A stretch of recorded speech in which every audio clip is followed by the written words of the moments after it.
आज आपके सामने मैं महाभारत की पृष्ठभूमि पर लिखे गए काव्य नाटक अंधा युग, जिसके लेखक धर्मवीर भारती हैं, उनकी इस कृति पर चर्चा करना चाहता हूं।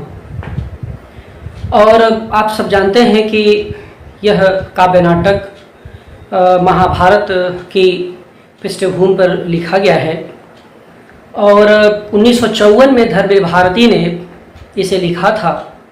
तब से इसकी अनेक प्रस्तुतियाँ हुई, अनेक प्रकार की इसकी चर्चाएं हुई और देश के हर विश्वविद्यालय के पाठ्यक्रम में यह अंधा युग लगा हुआ है। इसके साथ ही यह भी बहुत महत्वपूर्ण है कि इस समय धारावाहिक के रूप में महाभारत डीडी भारती पर प्रसारित हो रहा है और उस महाभारत के बहुत सारे दर्शक हैं। और आप ये भी जानते हैं कि महाभारत एक ऐसा महाकाव्य है जो अपनी पूरी संरचना में बहुत ही लौकिक है और जिसके हर पात्र कहीं न कहीं संघर्ष और आत्मसंघर्ष दोनों की प्रक्रिया से गुजरते हुए दिखाई देते हैं। यहाँ यह बात महत्वपूर्ण है कि 18 पर्व में विभाजित जो महाभारत है, जिसे व्यास ने रचा है और जिसमें 1 लाख के आसपास श्लोक हैं, उन 18 पर्व में विभाजित इस महाभारत में जो पूरी युद्ध की यानी 10वें पर्व में जो महाभारत का युद्ध शुरू होता है और जिसे कि हम लोग भीष्म पर्व कहते हैं, तो आप देखेंगे कि 18वें यानी 18 दिन का जो युद्ध होता है महाभारत में, उसमें जो 18वां दिन होता है और जिसमें कि दुर्योधन पराजित हो जाता है, महाभारत का युद्ध लगभग समाप्त हो जाता है। तो वह एक जो 18 दिन का युद्ध होता है महाभारत में और जिसमें कि पहले दिन ही भगवान कृष्ण अर्जुन से जब दोनों सेनाएं आमने सामने रहती हैं तो दोनों सेनाओं के मध्य जा कर के उपदेश देते हैं, जिसे आप गीता के उपदेश के रूप में जानते हैं। तो आप देखेंगे कि 18वें दिन का जो युद्ध होता है वो बहुत ही भयानक होता है और उसमें जो दुर्योधन होता है वो मारा जाता है, जाके पहले सरोवर में छिपता है। उसके बाद भीम खोजते हुए वहाँ पर पहुँचते हैं और उसकी जंघा पर गदा प्रहार करते हैं और वह मृत्यु को प्राप्त होता है। वहाँ से लेकर के जो कृष्ण के निधन तक, कृष्ण के अवसान तक की जो कथा है, उसी को धर्मवीर भारती ने अपने इस काव्य नाटक का आधार बनाया है। धर्मवीर भारती अपने समय के नई कविता के दौर के एक बहुत ही महत्वपूर्ण रचनाकार रहे हैं। आप सब जानते हैं कि गुनाहों का देवता जैसी उनकी औपन्यासिक कृति रही है। सूरज का 7वां घोड़ा उनका चर्चित उपन्यास रहा है। कविताओं में उन्होंने कनुप्रिया और 7 गीत वर्ष जैसी कृतियां दी। ठेले पर हिमालय नामक उनका निबंध संग्रह बहुत ही ख्यात रहा है, बड़ी चर्चा उसकी रही। सिद्ध साहित्य पर उन्होंने काम किया और इसके साथ साथ वे इलाहाबाद से जब मुंबई गए तो वहाँ पर धर्म युग का संपादन भी किया। तो ये जो उनकी यश वार्धक्य के लिए जो इतनी सारी कृतियाँ हैं, उसमें जो अंधा युग है उसकी एक अलग पहचान है, क्योंकि वह कृति एक पौराणिक पृष्ठभूमि पर लिखी गई है। महाभारत का जो आख्यान था उसको आधार बना करके लिखी गई है और जिसके बारे में कहा जाता है कि वह उसका एक रेसा आधुनिक है। यद्यपि जो पृष्ठभूमि है वह माइथोलॉजी की है पुराण की है, लेकिन उसका जो रेशा रेशा बहुत ही आधुनिक है, क्योंकि वह कृति द्वितीय विश्व युद्ध की पृष्ठभूमि पर लिखी गई है। और युद्ध की जो विभीषिका होती है वो क्या होती है, यह हम आप भली भांति जानते हैं। जैसे कि इस समय आप देखें, युद्ध तो नहीं है, लेकिन कोरोना को लेकर के जो महामारी की विभीषिका है, उसमें दुनिया कैसे बदलती है और एक संवेदनशील लेखक किस तरह से सोचता है, प्रभुता को लेकर के, प्रभुत्व को लेकर के, ईश्वरत्व को लेकर के, मनुष्यता को लेकर के, मनुष्य और ईश्वर के संबंधों को लेकर के, प्रकृति और मनुष्य के संबंधों को लेकर के तरह तरह के सवाल भी खड़े होते हैं और उनके जवाब भी निकाले जाते हैं। और असल में जब कोई भी ऐसा वैश्विक संकट आता है तो लेखक की जो संवेदनशीलता होती है, उसका जो रचनात्मक औदात्य होता है, वही उन जो पूरी स्थितियां होती हैं उनको एक तरह का संघनित स्वर देता है।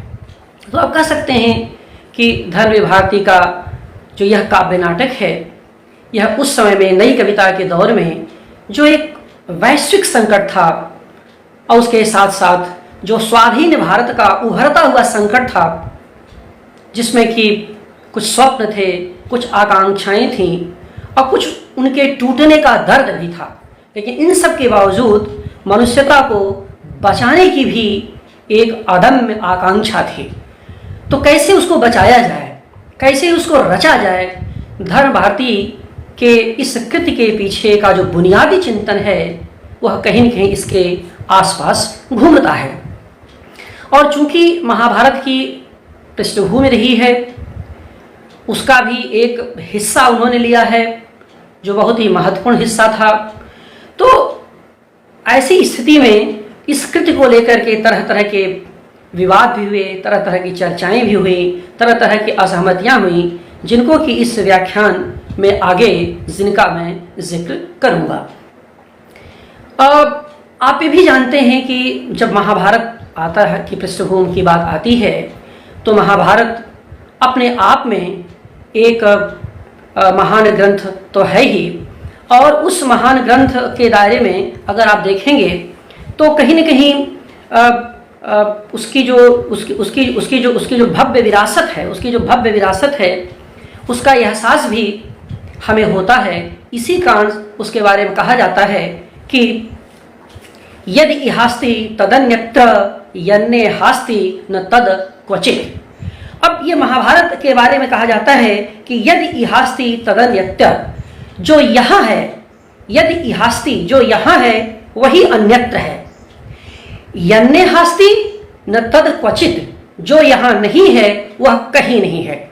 इसी को हम लोग एक सामान्य भाषा में कहते हैं कि यन्न भारते य न भारते तन्न भारते त न भारते, जो महाभारत में नहीं है वह कहीं नहीं है।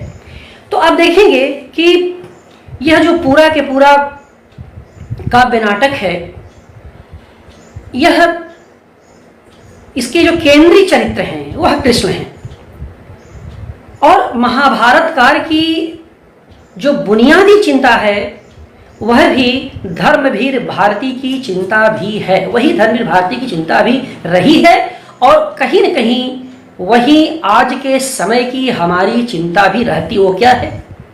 महाभारतकार बहुत कुछ लिखते हैं, बहुत कुछ बात करते हैं, लेकिन इस बात पर भी कहीं न कहीं उनको एक एहसास है जिसको कि धर्मवीर भारती ने बहुत ही मजबूती से और बड़ी संवेदनशील तरीके से उठाया है।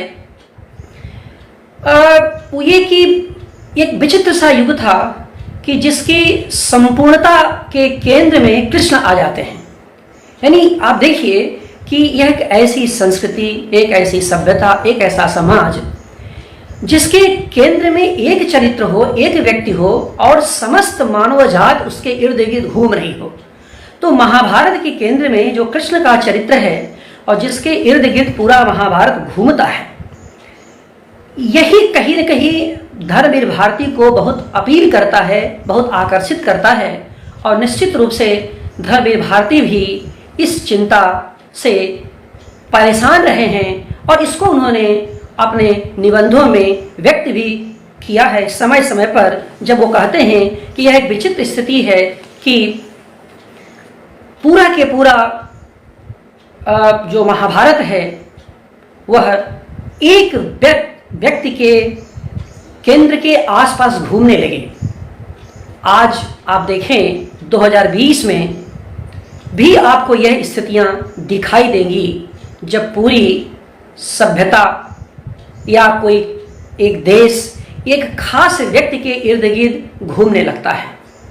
उसकी इच्छा ही देश की इच्छा हो जाती है, उसकी सफलता ही देश की सफलता हो जाती है, उसकी विफलता ही देश की विफलता हो जाती है। यह असल में संकट के दौर के भीतर से एक स्वाभाविक जो नेतृत्व उभर करके आता है, उसके कारण ऐसी स्थिति उत्पन्न होती है। अब सवाल यह है कि अगर नेतृत्व सकारात्मक सोच रखता है तो देश भी सकारात्मक दिशा में अग्रसर होता है। अगर उसकी सोच नकारात्मक हुई या अपनी सोच में अपने आकांक्षाओं में वो विफल रहा तो कहीं न कहीं वह जो है उसकी विफलता का भी, देश की विफलता का भी कारण बनती है। महाभारत के संकट के भीतर से कृष्ण का नेतृत्व निकला था। द्वितीय विश्व युद्ध के बाद जो भारत की स्थिति बनी थी, आप उसे ठेठ भारतीय संदर्भ में देखें तो वह एक नेहरू युग था। जो देश का जो संकट था द्वितीय विश्व युद्ध के बाद, जो आर्थिक, राजनीतिक और सामाजिक संकट था, उसके भीतर से नेहरू का नेतृत्व उभर करके आया था।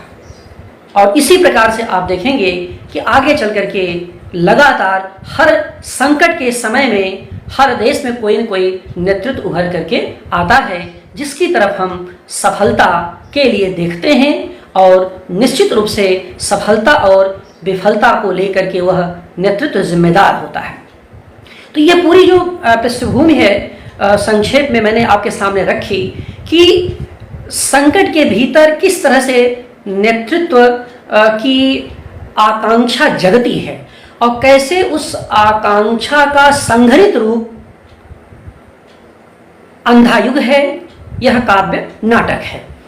अब जो छात्र पढ़े हैं, जो लोग जानते हैं, वो जानते हैं कि अंधा युग 5 अंगों में विभाजित एक काव्य नाटक है, जिसमें कि कौरव नगरी है, पशु का उदय है, अश्वत्थामा का अर्ध सत्य है, गांधारी का श्राप है और विजय एक क्रमिक आत्महत्या। ये 5 अंकों में यह पूरा जो काव्य नाटक वो विभाजित है और जिसमें कि आरंभ में एक स्थापना है जो बड़ी महत्वपूर्ण है और उस स्थापना में ही आपको संघर्ष की दिशा मिलती हुई दिखाई देती है और यह पता चल जाता है कि इसकी दिशा क्या है।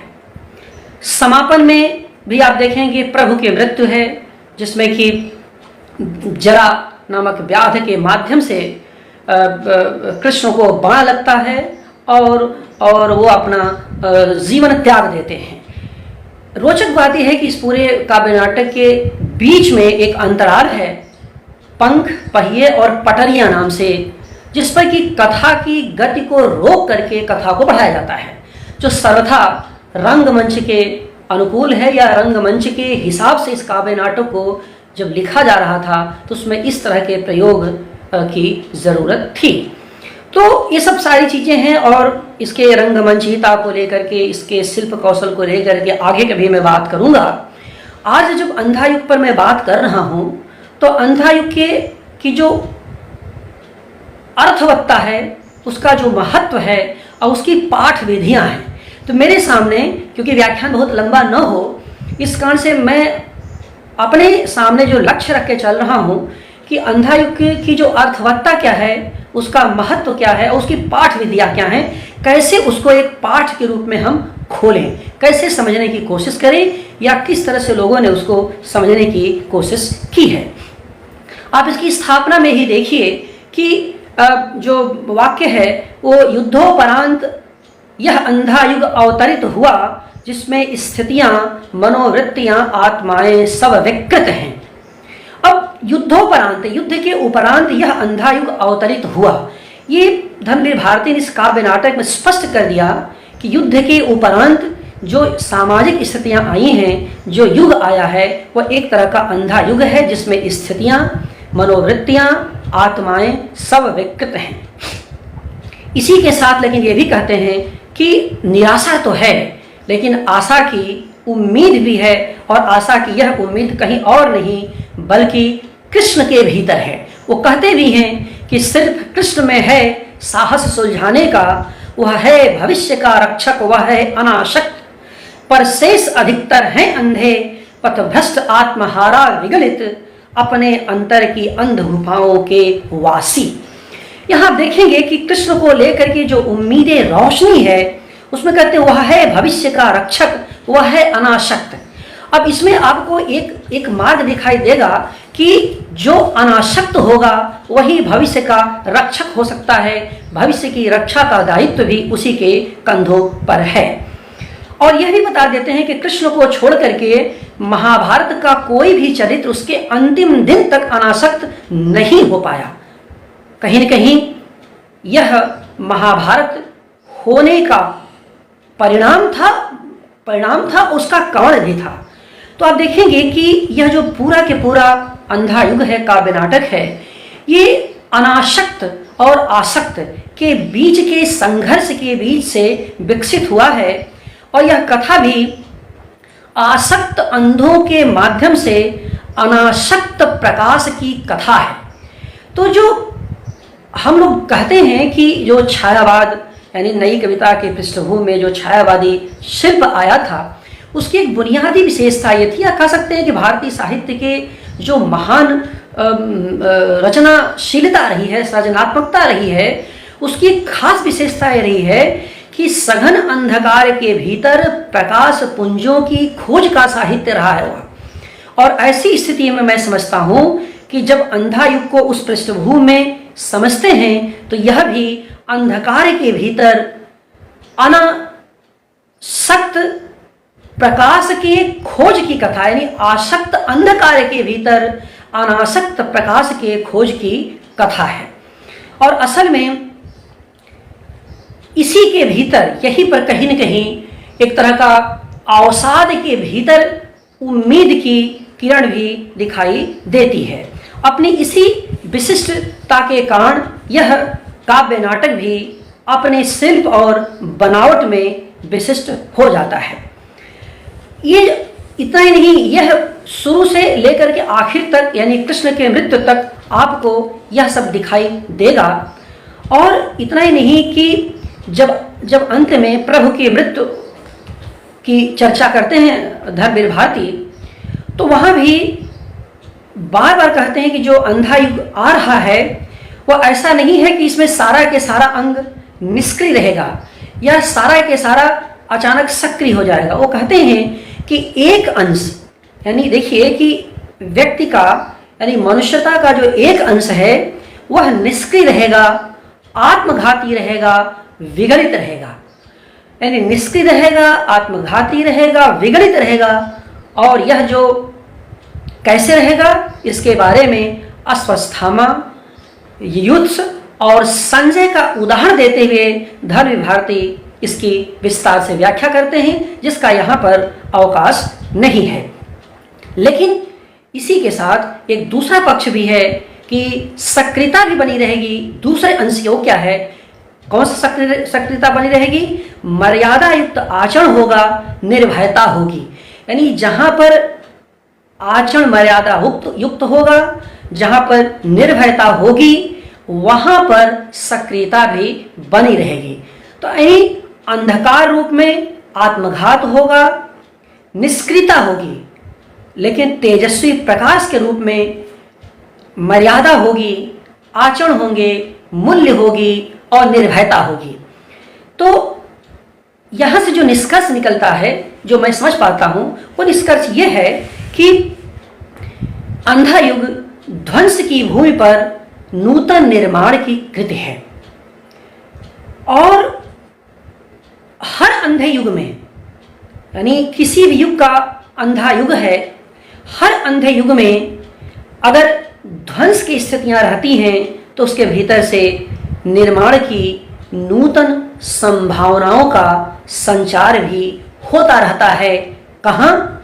मनुष्य की साहसिकता में, उसकी स्वतंत्रता में और उसके नूतन सर्जनात्मकता में। तो आप देखेंगे कि जो प्रकाश है, जो आकांक्षा है, जो भविष्य है, वह मनुष्य की साहसिकता में, और धर्मवीर भारती इसको बार बार कहते हैं कि यह साहसिकता भी अंधे युग में मौजूद रहेगी। जरूरत है उसको रेखांकित करने की, उसको पहचानने की, उसकी शिनाख्त करने की।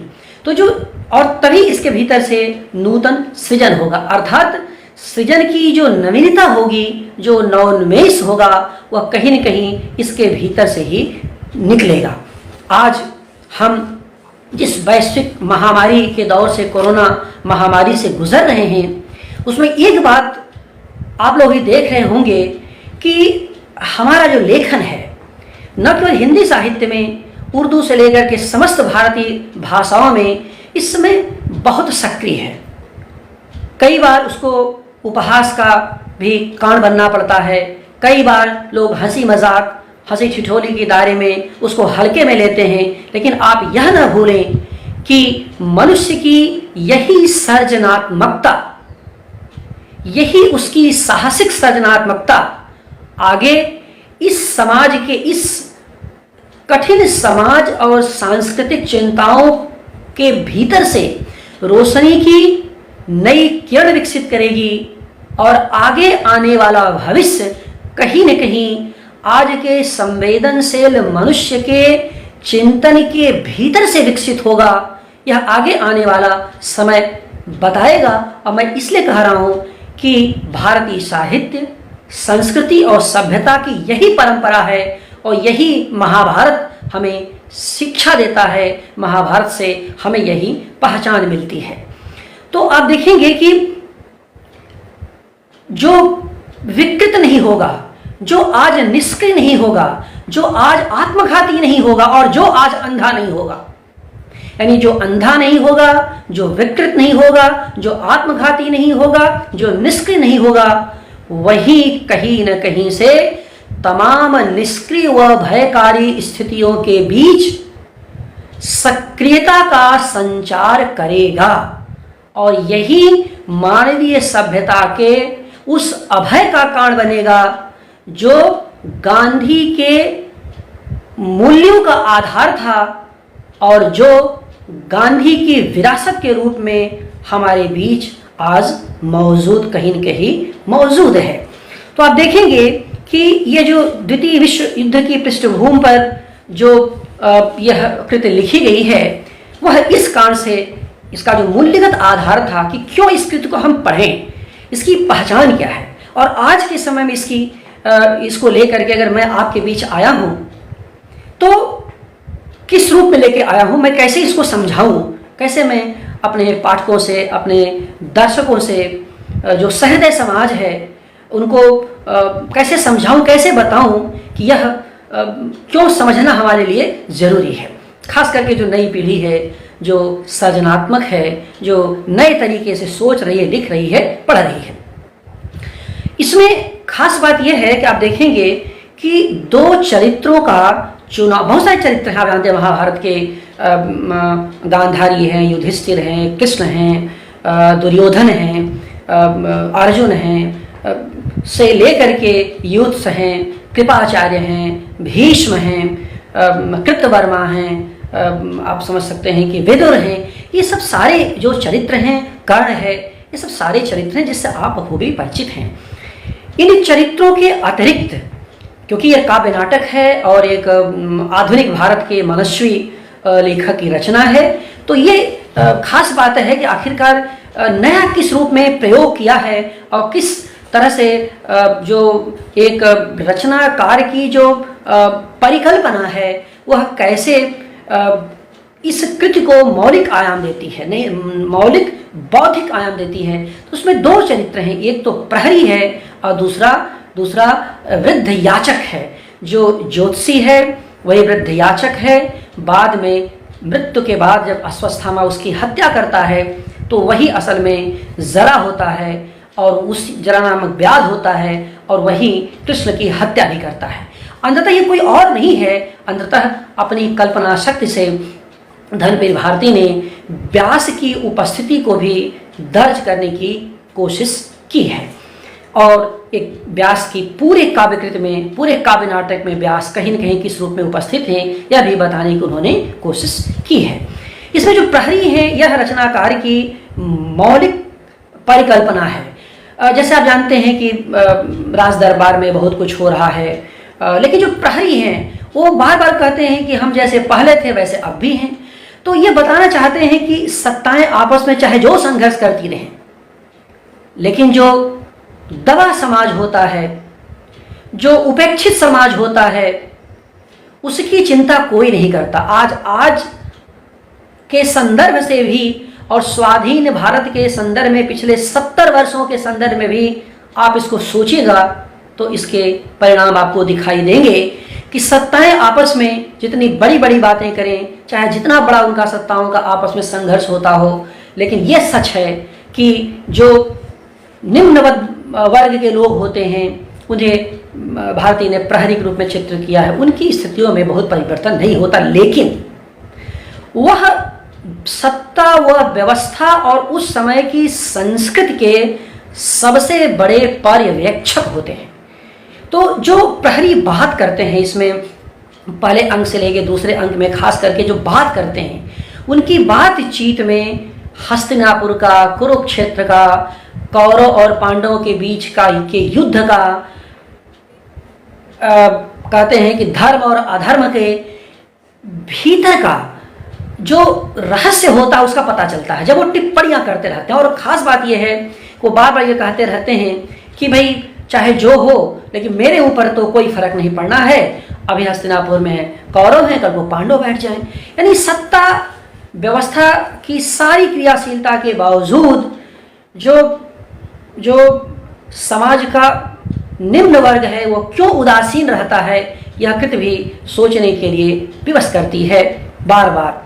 इसी के साथ आप याचक को देखें, जो वृद्ध ज्योतिषी था, वह एक तरफ दुर्योधन को बताता है, भविष्यवाणी करता है कि वह विजयी होगा, लेकिन अचानक जब कृष्ण का उदय होता है, कृष्ण की उपस्थिति बनती है, तो वह भी हतप्रभ रह जाता है और उसको लगता है कि जो भी मैंने दुर्योधन को विजय होने का आशीर्वाद दिया था वो बेकार था, वह अर्थहीन हो जाएगा।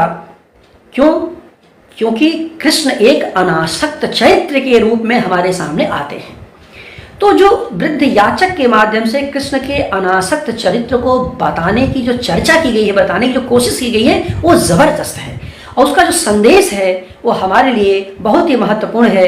वो एक जगह धनी भारती लिखते हैं उस वृद्ध याचक के माध्यम से, जो कहता है कि जब कोई भी मनुष्य अनासक्त होकर चुनौती देता है इतिहास को, उस दिन नक्षत्रों की दिशा बदल जाती है, नियत नहीं है पूर्व निर्धारित, उसको हर क्षण मानव निर्णय बनाता मिटाता है। अब यह जो संदेश है कि नियत नहीं है पूर्व निर्धारित, उसको हर क्षण मानव निर्णय बनाता मिटाता है। ये देखिए, जिसे हम लोग भाग्यवादी कहते हैं, जिसे हम नियतिवादी कहते हैं, उसका प्रत्याख्यान है। और यह एक वाक्य इस काव्य नाटक का ऐसा है जो कि निर्णायक होता है और जो कि मनुष्य की जिजीविषा का आधार भी होता है और उसका आधेय भी होता है कि नियत नहीं है पूर्व निर्धारित। और यह वह व्यक्ति कह रहा है जो कभी कौरवों के सफलता का सपना देखा था। तो आप देखेंगे कि ये जो मानव निर्णय का हस्तक्षेप होता है, यही असल में प्रकाश का कारण होता है, यही नेतृत्व का कारण होता है, यही यश का कारण होता है। और इसके लिए जो बुनियादी विशेषता होती है वह अनासक्त होने की होती है। यानी उसके गुणों में जो बहुत सारे गुण होते हैं, एक गुण उसके अनासक्त का भी होना जरूरी है। और जाहिर सी बात है कि जो अनासक्त होकर के जो नेतृत्व उभरेगा तो उसमें आस्था होगी, लेकिन विफलता अगर होगी तो अनास्था भी होगी। वह नेतृत्व जो उभर के आएगा तो जनता के प्यार का भी आधार बनेगा और जनता के नफरत का भी। कई बार जनता उसको दुत्कारेगी, कई बार जनता उसको हेय दृष्टि से भी देखेगी। तो उस लेकिन नेतृत्व की जो बड़ी भूख होती है, जो बड़ी विशेषता होती है, वह होती है कि वह यश और अपयश से परे जाता है, और यश और अपयश से परे जाकर के मनुष्य की मुक्ति का विधान करता है।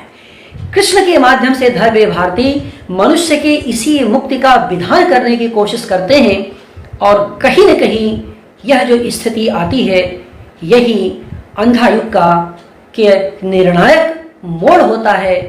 और जब गांधारी बहुत दुत्कारती है कृष्ण को, तो विदुर के माध्यम से धर्मवीर भारती ने जो कहलवाया है कि वह कृष्ण के लिए कहलवाया है कि यह कटु निराशा की उद्धत अनास्था है।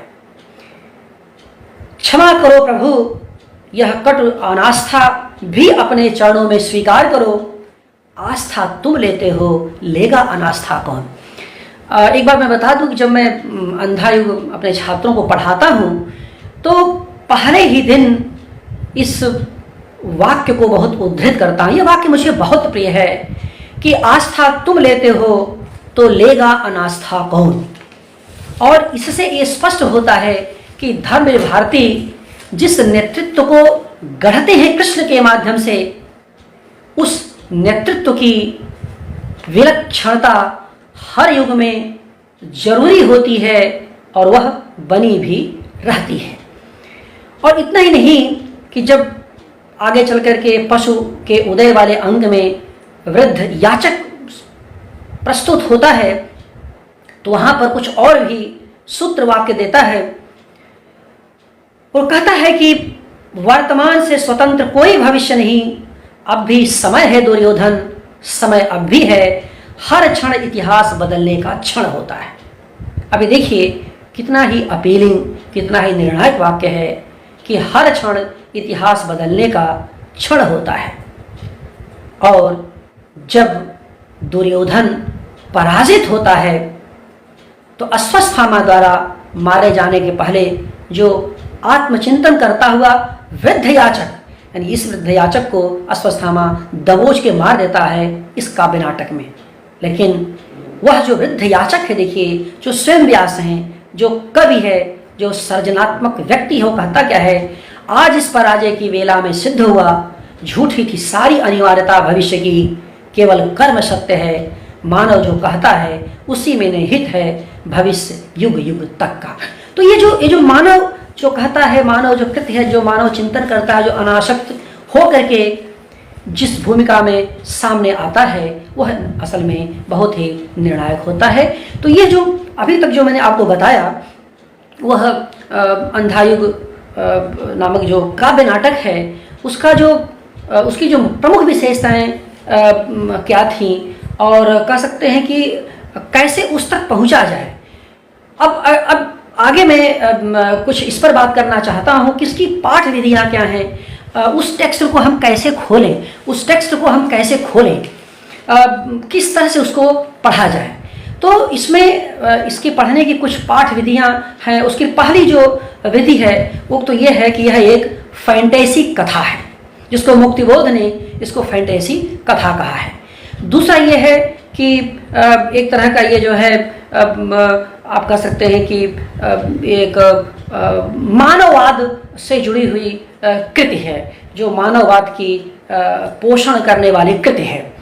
और तीसरी जो हम इसे पढ़ सकते हैं वो एक तरह का यथार्थवादी कृति है, जो अपने समय के जो कटु यथार्थ हैं उनको अभिव्यंजित करती है।